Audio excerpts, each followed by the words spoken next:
My friends, I'm not in the headquarters today, but the situation was too important to wait. Ukraine is facing a military disaster in Myrnohrad. Hundreds of Ukrainian soldiers, possibly up to 2,000, are trapped in that town. The worst is that it seems that it was all premeditated by the general staff of the AFU. This is what they wanted to happen. One Ukrainian officer stuck in Myrnohrad told TSN that they received no orders to leave. Although some units managed to escape on their own through enemy lines, the Russian encirclement is now too tight to allow further breakouts. And in response to this, Ukrainian Telegram channel Shona Fronti desperately claimed that there are units that will be forced to surrender. There's no other option. All hope is failing, my lord! Other Ukrainian soldiers stuck in Myrnohrad got in touch with German newspaper Bild, and the title of the article was "Holt uns hier raus oder versorgt uns," a dramatic plea for help from Ukrainian soldiers. Get us out of here or provide for us. And we know why they're saying this. The Ukrainian officer that got in touch with TSN told them how positions are left without food, supplies are dwindling, and the ability to deliver provisions is deteriorating every day. Madness. Madness and stupidity. Who's to blame for this incoming military disaster? Ukrainian Telegram page Muchno Jugend puts it simply: the blatant neglect of our own army. Another fuck up. Another fuck up. 2025 is almost over and we're falling into the same trap again, waiting for January 1st to start something new or learn a new skill. But here's the truth, you don't need a new year to make a new start. AI was one of the most in-demand skills of 2025 according to the World Economic Forum. Yet most of us didn't learn it. And that puts us at risk, not just of falling behind, but of being replaced. You still have 20 days to learn AI and step into 2026 as a more skilled, smarter, and employable individual. And that in just 2 days. Let me tell you about the 2-day live AI Mastermind training by Outskill, the world's first AI-focused educational platform, happening this Saturday and Sunday, 10 a.m. to 7 p.m. Eastern Time on both days. And the timing is perfect because they have their year-end holiday offer going on, so you can get in absolutely for free instead of the usual $395. Outskill is rated 4.9 out of 5 on Trustpilot, and the 16-hour live experience by them has been attended by more than 10 million worldwide professionals like you, across fields like marketing, finance, engineering, and data, mentored directly by AI experts from companies like Microsoft and Nvidia. The best part? This training isn't just about learning tools, it's about changing the way you work. You'll learn how to use AI to simplify your daily tasks, build AI agents that plan, create, and automate your workflows, design AI automations that connect tools like Sheets, Notion, and CRMs to save hours, and gain ready-to-use AI systems for your job, business, or freelance projects. But learning those skills isn't just enough. The most important part is knowing how to monetize them. Outskill's learners have launched AI-powered businesses that even built weekly revenue models worth $4,000 to $5,000. Not just that, you'll receive bonuses worth $5,000 including a prompt Bible, a roadmap to monetize AI, and a personalized AI toolkit builder, but only if you attend both days. This Christmas, gift this opportunity to someone who you think could benefit from learning AI as it could change their career in 2026. Seats are limited. Grab yours now via the link in the description below. And don't forget to join the WhatsApp community to stay updated before the big blast. Alright, so that was the frontline situation around Myrnohrad when we last left off on the 26th of November. Pokrovsk was firmly under Russian control, and the encirclement around Myrnohrad was squeezing the Ukrainian garrison. Estimates range from a couple hundred defenders up to 2,000. I guess we'll know during the final evacuation to Siberia. But now let's explore what happened since then. In the early hours of the 27th of November, Russian aviation dropped FAB bombs on Hryshine. At the same time, while being covered by these heavy loads, Russian units pushed their tip towards the village using the cover of the fog. That's when Ukraine's 82nd Air Assault Brigade targeted a dozen Russian riflemen pushing into Hryshine. But as a reminder, the Ukrainians will always implicitly claim the entire attack force was destroyed. but we don't know how many Russian troops were actually part of this assault. An entire company could have been pushing towards the settlement, of which a dozen were unlucky to be detected by enemy drones and targeted. As a matter of fact, these Ukrainian drone strikes were so successful that even Deep State UA claims that the southern part of the settlement is now under Russian control. A great success! In this footage, you can see a Scala infantry team engaging Russian soldiers. This happened on the northern outskirts of Pokrovsk. Meanwhile, the 35th Marine Brigade struck Russian troops on the TO5-15 road. We can see a destroyed buggy and a Russian soldier firing at the drone. In the following sequence, the soldier is confirmed as KIA by another FPV drone, which then heads towards its next target. Somehow, every new Ukrainian drone footage gets further and further away from Pokrovsk. But Pokrovsk is totally not under Russian control. They're coping so bad. And this even got worse the next day, when drone operators of the Ukrainian 35th Marine Brigade once again struck Russian soldiers in the woods north of Pokrovsk. I understand it's a bit repetitive, but these drone strikes allow us to keep track of the progression of Russian army units. And the conclusion is that they're advancing really fast. Overall, what you have to understand is how the Russian 2nd Combined Arms Army was pushing northwards in 3 directions. Hryshine to the west, full north, and then the TO5-15 road to the east. Meanwhile, things were relatively calm in Myrnohrad. 24 hours later, on the 29th of November, Ukrainian drone pilots of the 7th Air Assault Corps struggled to pinpoint the location of enemy forces.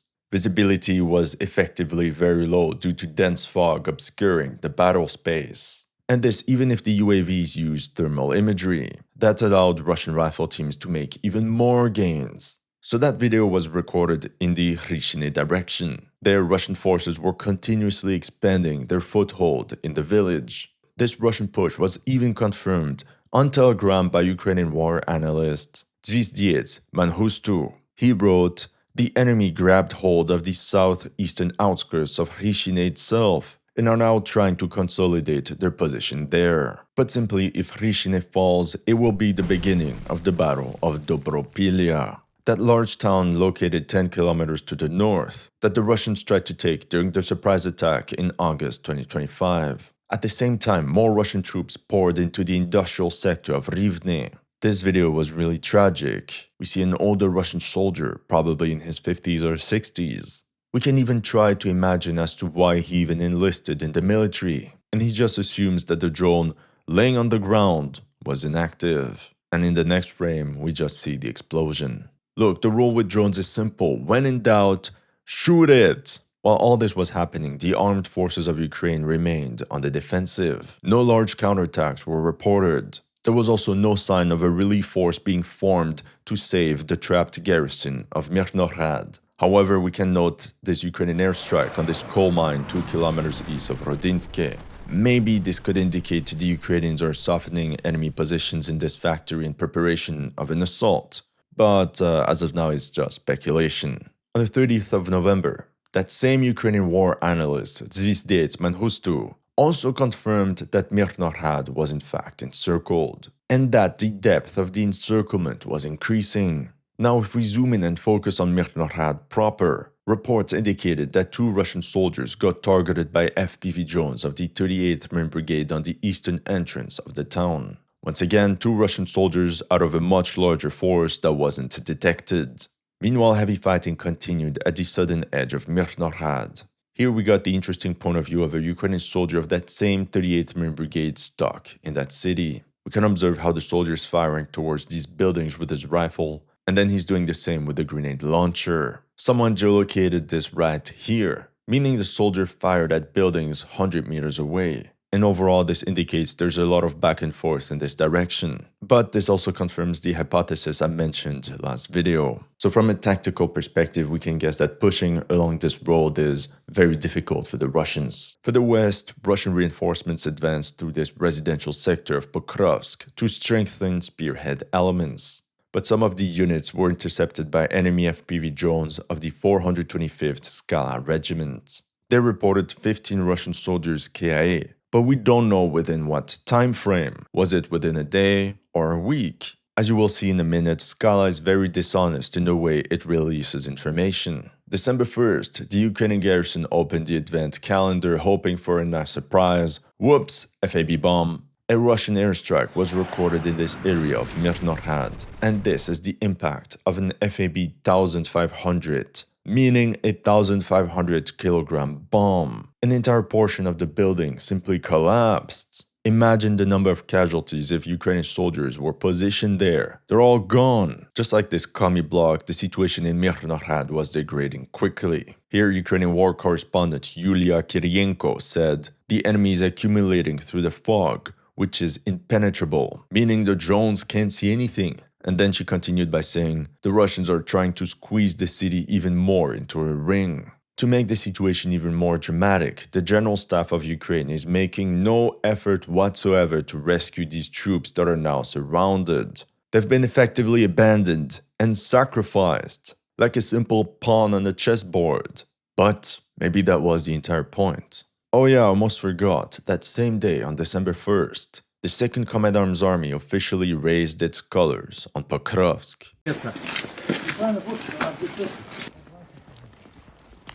Here we see 2 Russian soldiers raising the white-blue-red banner at the center of the town, followed by more flag raises all across Pokrovsk. These are all the locations where Russian troops waved the white-blue-red banner. The city was theirs. Although history books might mark December 1st as the official capture of Pokrovsk, de facto, Ukrainian forces have been expelled from the urban area for at least 3 weeks. You see, because of these announcements, some people were salty. AMK Mapping wrote on Twitter, "The Ukrainian 425th Separate Assault Regiment Scala published an AI-generated video to their Twitter profile, claiming to show Ukrainian soldiers raising a flag in central Pokrovsk. The footage was debunked by Deep State, who showed how the pedestrian crossing sign in the background began to dance." Scala has since then deleted the video. And in the original post by Deep State, they said, "Pretending to be a Russian and making fake videos is unnecessary. What did I tell you about Scala's manipulative PR stunts?" We can say the same thing about the random flag raises and missions in the last few days. The next day, Special Operations Forces of Ukraine wrote, "Ukrainian SOF continued to destroy enemy storage facilities and troop concentration areas. In one of these strikes, they targeted Pokrovsk with FPV-2 drones. We already mentioned them last video. These drones have a range of up to 200 kilometers and can carry between 100 and 105 kilograms of explosives. It's Ukraine's response to FAB bombs, although with a much smaller payload." On the 3rd of December, Deep State UA published an interesting post. Here we can see all the positions where Russian riflemen were spotted north of Pokrovsk. 5 locations that show without a doubt that Myrnohrad is now encircled, thus confirming what I told you in my previous update. Not only that, between these 2 points and this one, there are 5.5 kilometers. The ring around Myrnohrad is indeed very girthy. In one of these videos, we see a patrol of 2 Russian soldiers calmly taking position inside this sort of barn. There's now probably hundreds of Russian soldiers now positioned in this sector, preventing any escape for the besieged garrison. At the bottom of the post, Deep State added, "As the soldiers note, logistics in Myrnohrad is currently being carried out using NPK and drones." NPK is the Ukrainian acronym for Unmanned Ground Vehicles, or UGV in English. So this once again confirms the Ukrainian garrison in Myrnohrad is trapped and cut off. Supplies can only be delivered using aerial drones that airdrop ammo, water, or medical provisions. Otherwise, there are also these UGVs like this one that can transport much more equipment, but they're also much slower and face more obstacles. Actually, we got a testimonial about their efficiency in just a minute. We also got clues that the Russian command might have been preparing something in the background. At 7 kilometers northeast from Myrnohrad, 2 Russian tanks were destroyed by Ukraine's 7th Air Assault Corps FPV drones. Could it be that these tanks were heading towards Myrnohrad? Meanwhile, Ukrainian Spec Ops guided a missile strike on a building at the center of Pokrovsk. However, I cannot tell what type of missile they used. Then, after weeks of inactivity, fighting flared up once more west of Pokrovsk, in the sector of Koteliny and Udachne. In this footage, we see a Ukrainian Humvee driving by this mining compound and then fires at this group of Russian soldiers 100 meters away. According to the sequence right after it, 5 to 7 Russians were KIA in this ambush. At the top, we can also note some blue text that says Special Operation Group and Posmas Group. They seem to be Ukrainian, meaning the Russian squad advanced without knowing there was a Ukrainian Special Forces unit right behind them. And that's when the Ukrainians called in fire support. Something like that must have happened. This could also explain how 2 kilometers from there, operators from Ukraine's 3rd Special Operations Regiment launched a raid against the industrial area north of Udachne. Although this video was certainly recorded multiple days ago, this means elite Ukrainian Spec Ops detachments were holding the Ukrainian right flank, using some sort of hit-and-run attacks to pin down enemy elements. And for now, we can say it was quite successful. This prevented the total collapse of Ukrainian positions in this direction. At the end of the day, this Ukrainian Telegram channel called Shona Fronti declared, "Unfortunately, there are units that will be forced to surrender. There's no other option." This is exactly what I've been telling you for weeks. These units have been sacrificed by the general staff and were meant to fight a last stand. Put simply, all the Ukrainian soldiers now holding Myrnohrad will either be KIA or captured. Nobody's gonna come and save them. Fuck. Shona Fronti also declared, "We repeat once again that carrying out this maneuver was the biggest stupidity that could have been done. The transfer from Pokrovsk to Myrnohrad." Excuse me, what? Oh, it's even worse than I thought. I'm speechless. Instead of falling back northwards, Ukrainian units in Pokrovsk retreated right into the Myrnohrad cauldron. There's no way this wasn't planned. Literally as if the general staff of the AFU wanted this exact thing to happen. Now I think we have confirmation of this because the next day, on the 4th of December, a Ukrainian officer stuck in Myrnohrad gave an interesting interview to TSN UA. He revealed that some of the wounded soldiers have been in the city for over 100 days, unable to get out. My friends, this gives massive Mariupol 2.0 vibes. The officer then explained that there were no orders to leave. You know, I think this is criminal, especially for the AFU that keeps blaming its shortage of manpower for Russian progression.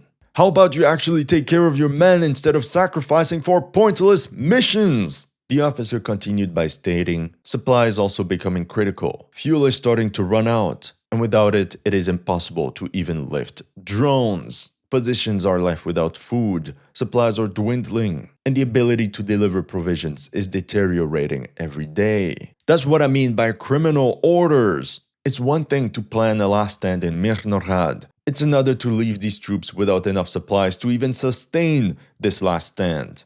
Madness. Madness and stupidity. The officer ended by saying, not so long ago, one group managed to leave the city, but another, which was moving right after it, immediately came under enemy fire. Yes, because, like we just saw, the ring around Myrnohrad has drastically tightened. He also emphasizes that he does not understand the positive reports about the situation regarding logistics. He admits that the supplies simply do not reach the units on the front line. He's talking about these unmanned ground vehicles, which, according to him, cannot actually reach the garrison. I mean, of course, they have to cross 5 to 6 kilometers of territory controlled by enemy forces. Yet, these defenders are still fighting to slow down the Russians. The only tangible geolocated combat action I could find on December 4th took place south of Myrnohrad, with a drone strike by the Ukrainian 38th Marine Brigade against some enemy troops. Nothing out of the ordinary. The only interesting thing is this footage, where we clearly see the type of camouflage ponchos Russian soldiers are wearing. If they're equipped with low-end cloaks with poor fabric, it only prevents emitting a noticeable heat signature for about 13 minutes. But that's in the best case scenario. Movement creates friction, and this exertion of heat renders the cloak ineffective much faster.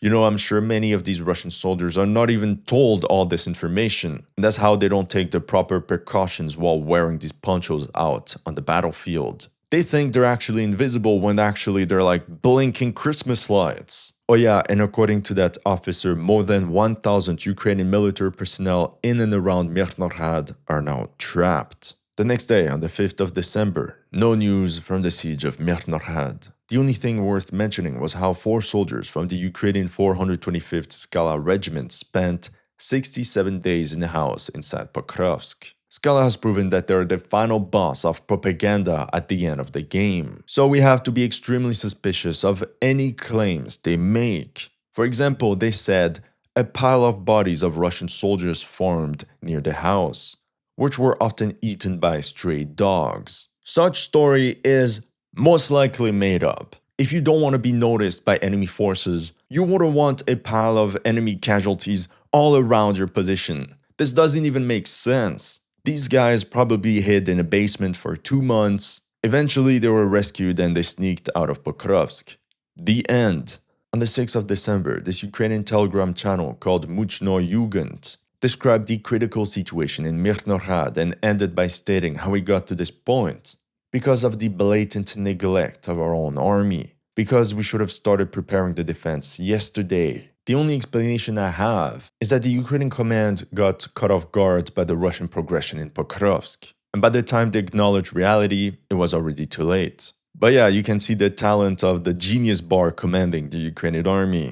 And now this is the frontline situation according to Russian reports. This blue area is going to decrease more and more in the coming days. But look, everything is okay because 3 soldiers from the 25th Airborne Brigade raised their banners northwest of Pokrovsk. Yet another pointless PR stunt to delay the news of the fall of Pokrovsk. All the while ignoring the fate of the encircled garrison in Myrnohrad. And then we're wondering why the rate of desertion is at an all-time high in the AFU. The next day, December 7th, was relatively calm. The only thing is that the latest Ukrainian drone strikes confirmed that Russian forces are in total control of Rodinsky. This means there's now zero chance for the AFU to be able to reach the encircled garrison of Myrnohrad. It's over. And according to the latest news, Russian assault detachments were detected pushing right into the city center of Myrnohrad. That's all I have for you today. Remember to check out Outskill. Let me know in the comment section what you thought of my analysis, and if you're new to this channel, make sure to like and subscribe.